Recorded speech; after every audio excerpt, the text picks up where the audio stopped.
Samedi 1er janvier 2022, mesdames et messieurs, bonjour et merci de regarder RTI 1, il est 6h30. Une page se tourne. Bonne année à tous et bienvenue à tous ceux qui nous regardent en ce moment sur RTI 1. Comme à l'accoutumée, le chef de l'État s'est adressé à la nation ce 31 décembre. Le président de la République a dressé le bilan de l'année écoulée. Donc, sans aborder la Covid-19, il a indiqué l'instauration de nouvelles mesures pour endiguer la pandémie de Covid-19, une pandémie qui connaît un pic dans notre pays depuis quelques semaines déjà. Alassane Ouattara a invité les populations à respecter les mesures barrières, à faire leurs tests et à se faire vacciner. Je vous propose un extrait de son adresse à la nation. En ce qui concerne la lutte contre la COVID-19, notre plan de riposte économique et sanitaire, combiné à la résilience de notre économie, a permis de contenir les effets de la pandémie avec un taux de croissance économique positif d'environ 2% en 2020 et 6,5% en 2021. Cette dynamique se poursuivra en 2022 avec un taux de croissance projeté à environ 7%. Je profite de l'occasion pour saluer les efforts du Premier ministre Patrick Achi et du gouvernement. Je félicite l'ensemble des acteurs impliqués dans la lutte contre cette pandémie. À la date d'aujourd'hui, près de 15 millions de doses de vaccins ont été reçues et plus de 7 millions de doses ont été administrées dans notre pays. Toutefois, la COVID est toujours présente avec l'apparition de nouveaux variants dans le monde et la recrudescence de cas positifs en Côte d'Ivoire. Par ailleurs, la quasi-totalité des décès dans notre pays concerne les personnes non vaccinées. J'invite donc à nouveau tous nos concitoyens à se faire dépister, vacciner et à respecter les mesures barrières. Ceci est très important. On parle de la Covid-19. Je vous donne à présent lecture du point de la situation au 31 décembre. Le ministère de la Santé, de l'Hygiène publique et de la couverture maladie universelle a enregistré vendredi 2858 nouveaux cas de Covid-19 sur 7660 échantillons prélevés, soit 37,3% de cas positifs, 389 guéris et 2 décès. À la date du 31 décembre, la Côte d'Ivoire compte donc 71 000 cas confirmés, dont 61 998 personnes guéries, 714 décès et 8 292 cas actifs. Le nombre total d'échantillons est 2 233 370. Le 30 décembre, 61 800 doses de vaccins ont été administrées, soit à un total de 7 176 135 doses du 1er mars au 30 décembre. Le ministre de la Santé, de l'Hygiène publique et de la couverture maladie universelle invite toutes les personnes de plus de 18 ans à se faire vacciner dans les centres dédiés. Il rappelle que le vaccin contre la Covid-19 est gratuit et volontaire. Toujours dans le cadre de la lutte contre la Covid-19, les autorités ivoiriennes ont réceptionné jeudi plus de 800 000 nouvelles doses de vaccins de type Pfizer. Il s'agit d'un don des États-Unis pour mieux lutter contre la pandémie. Un premier lot avait été reçu le 13 décembre dernier, portant le total à plus d'1 600 000 doses du vaccin Pfizer. La COVID-19. Autre chose à présent, il était dans la zone d'opération Nord, une zone engagée dans la lutte contre le terrorisme. Le ministre d'État, ministre de la Défense, a passé le dernier jour de l'année à Congo aux côtés des soldats. Téné Birahima Ouattara a partagé un repas avec ces hommes. Il n'a pas manqué de leur traduire la gratitude de toute la nation entière. C'est un reportage de Kader Sogodogo. Il est 13h30 à Kong. Le ministre d'État, ministre de la Défense, Téné Birahima Ouattara, est accueilli à la base de la zone des opérations Nord par le préfet du département et le général Zoumana Ouattara, premier responsable de cette zone composée de soldats engagés pour la lutte contre le terrorisme.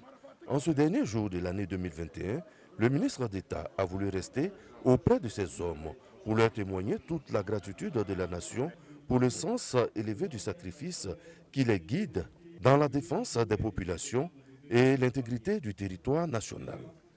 Des hommes sensibles pour l'attention constante qui leur est accordée. Monsieur le ministre d'État, ce moment de partage et de convivialité est un réel réconfort pour nous, soldats déployés sur le théâtre, loin de nos familles, dans un environnement où la menace d'un choc avec l'ennemi est quasi présente.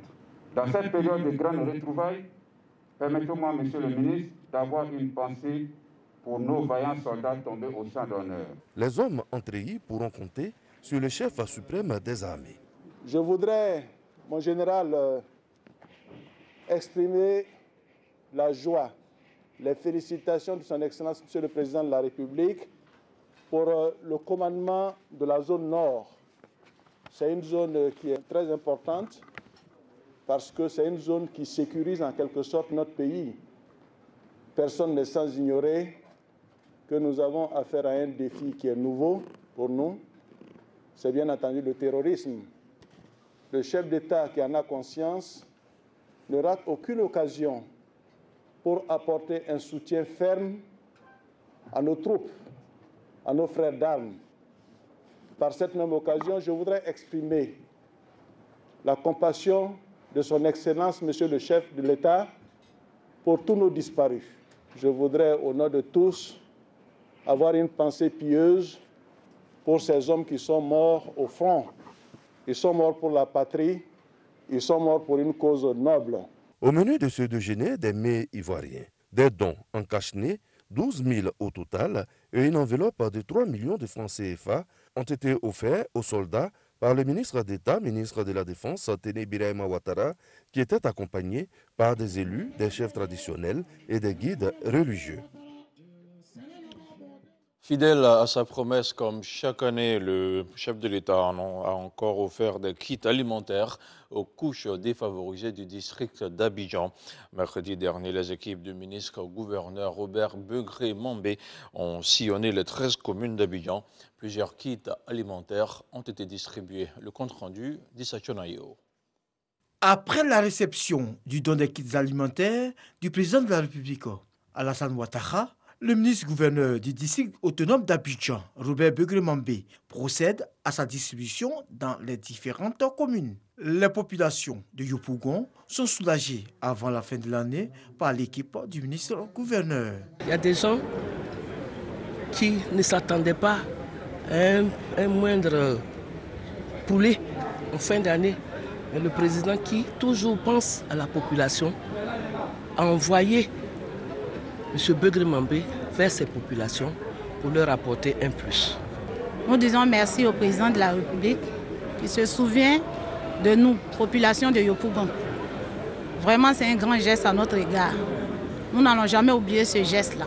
Après Yopougon, les émissaires du district autonome d'Abidjan investissent les locaux de la commune d'Abobo. Ici, en plus des kits alimentaires, les populations reçoivent des visières pour se protéger contre le coronavirus. Avec la situation particulière de la Covid-19 que nous avons connue, les populations les plus fragiles sont devenues un peu plus fragiles. Et le don du président de la République, à l'occasion de ces fêtes de fin d'année-là, est donc pour nous très approprié et c'est le bienvenu. J'ai accueilli avec satisfaction, avec plaisir ces dons, ces kits alimentaires que notre maire vient de nous remettre. Et je dis merci à Kandia. Et à travers elle, je voudrais transmettre au président de la République, son Excellence Alassane Ouattara. Oui, c'est grâce à lui que nous recevons ces dons, parce que la Côte d'Ivoire est en paix. La ministre d'État, ministre des Affaires étrangères, des intégrations africaines et de la diaspora, Kandia Kamara, par ailleurs, maire de la commune d'Abobo, profite de l'occasion pour expliquer la politique de solidarité du président de la République, Alassane Ouattara, aux populations.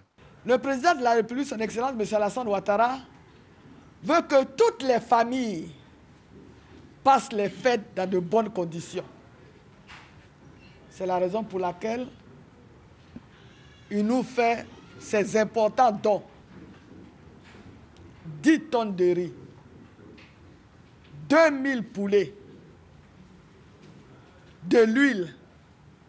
Merci à monsieur le gouverneur du district autonome d'Abidjan, le ministre gouverneur Mambé, et surtout merci à son Excellence M. Alassane Ouattara, président de la République de Côte d'Ivoire. Pour rappel, le don des kits alimentaires du chef de l'État a été distribué aux populations vulnérables des 13 communes du district d'Abidjan. À Bobo, le maire de la commune a offert des vivres aux établissements sanitaires. Des packs composés de riz, d'huile et même de bélier ont été distribués. C'est un compte rendu de Salima Toudia. Offrir des vivres pour soutenir les malades et les agents de santé dans les établissements sanitaires d'Abobo, c'est tout le sens de la caravane de solidarité pour la fête du Nouvel An. Composée de béliers, de sacs de riz, de bidons d'huile et de packs d'eau, cette caravane est une initiative de la ministre d'État, Kandia Kamara, également députée maire de la commune d'Abobo. Premier établissement sanitaire visité, le centre de santé urbain à base communautaire d'Abobo PK18. Nous sommes vraiment contents. C'est vrai que quand on est de permanence, les jours de fête, c'est pas facile. Souvent même, on ne gagne même pas à manger. Donc, avoir un don comme ça, pour le personnel et pour les malades qui sont là, nous sommes vraiment très heureux de les recevoir. Le cap est mis sur la formation sanitaire urbaine d'Abobo-Sagbé, le centre hospitalier régional Oufoué-Boigny, les formations sanitaires urbaines d'Abobo-Baoulé et d'Abobo-Té. Déjà l'année dernière, à pareil moment, elle a fait un geste à l'endroit du personnel de ce centre et cette année, elle refait ce même geste. Nous voudrions que les envoyés lui disent sincèrement merci pour ce geste. Nous sommes vraiment reconnaissants. En cette fin d'année où les temps sont vraiment difficiles, elle permet donc par ce don au personnel de se réjouir aussi. Ce sont au total 6 établissements sanitaires qui ont été visités par les émissaires de la ministre d'État, Kandia Kamara. Les malades sont là avec leur famille et pendant les périodes de fête, ils sont abandonnés. Donc madame la ministre d'État va toujours penser à eux pendant ces périodes de fête. Elle va nous envoyer à tout le monde venir faire des dons pour rendre heureux cette population de la commune d'Abobo. Cette action de partage est pour la Côte d'Ivoire solidaire, projet de société cher au président Alassane Ouattara. Toujours dans la même dynamique et surtout dans la ferveur des fêtes de fin d'année, la Direction générale des douanes a fait preuve de générosité. Elle a offert à l'unité mobile d'intervention rapide de Yopougon-Jesco 3275 cartons de poulet congelés. L'heure était également à la fête dans tout le pays. Dans le district d'Abidjan, nos reporters ont fait le tour de quelques commerces à la veille de Noël. C'est un reportage d'Espérance Diakale et Cheikh Aboubakar connaît. À quelques heures de la nouvelle année, Golé Lou Irie Yvonne, présidente du conseil d'administration du marché Gouro, le plus grand marché d'approvisionnement en produits vivriers d'Abidjan, ne reste pas en marge des fêtes de fin d'année. Elle se donne corps et âme pour pouvoir satisfaire toute la clientèle abidjanaise. Golé Lou Irie Yvonne exerce dans le secteur du vivrier depuis maintenant plusieurs années. En ces périodes de fête, nous nous sommes arrangés avec nos producteurs, nos fournisseurs, pour que le marché soit beaucoup achalandé. Il y a des camions de bananes, des camions de carottes, des camions de pommes de terre. En tout cas, j'avais promis aux Ivoiriens qu'ils allaient avoir beaucoup de produits sur le marché. Et c'est ce que nous avons fait. Toujours dans la même commune à Djamé, nous retrouvons Papsek, responsable au service marketing d'une compagnie de transport. Il nous parle de l'influence qui règne à cette période de l'année. Depuis près de 4 jours, on a une affluence vraiment pas possible. Mais on a pu réguler cela grâce à un renforcement de notre capacité opérationnelle. Même hier, jusqu'aux environs de 20 heures, nous étions au port d'Abidjan où on a réceptionné plus de 80 cas. Les transporteurs routiers de Côte d'Ivoire, je peux le dire, se réveillent en 2021 avec une autre façon de voir les choses, mais de façon beaucoup plus positive. De la crise que nous avons connue, qui a été marquée donc par l'arrêt des véhicules, par la diminution des nombres de places, par la baisse sensible des opérations de transport. Aujourd'hui, nous sommes en train de faire face donc, à l'effet contraire.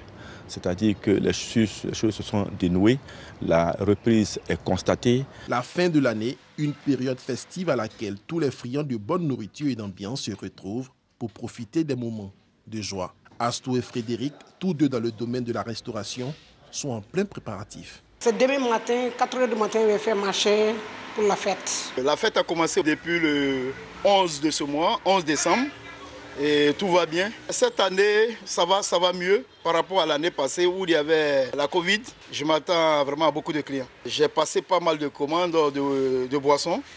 Il y a assez de chaises et il y a des artistes aussi que j'ai invités qui seront là. Cette année, contrairement à la précédente, les fêtes de fin d'année donnent du sourire aux commerçants et promoteurs d'établissements de divertissement. Ce qui dénote d'une relance de l'économie nationale dont les prévisions pour 2022 s'annoncent positives. On s'intéresse maintenant à l'actualité internationale en Mauritanie. Voici déjà 3 jours que l'ancien président Mohamed Ould Abdelaziz est hospitalisé. Après des nuits à l'hôpital militaire de Nouakchott, il a été admis dans la nuit d'hier au centre cardiaque de Nouakchott où 3 spécialistes l'ont pris en charge pour des examens. Selon un communiqué du ministère de la Justice, l'état de santé de l'ancien président est rassurant. Une sortie du gouvernement mauritanien qui est loin de satisfaire la famille et les avocats de l'ex-chef d'État. Pour rappel, Mohamed Ould Abdelaziz est inculpé de corruption, blanchiment d'argent et enrichissement illicite, ce qu'il a toujours réfuté.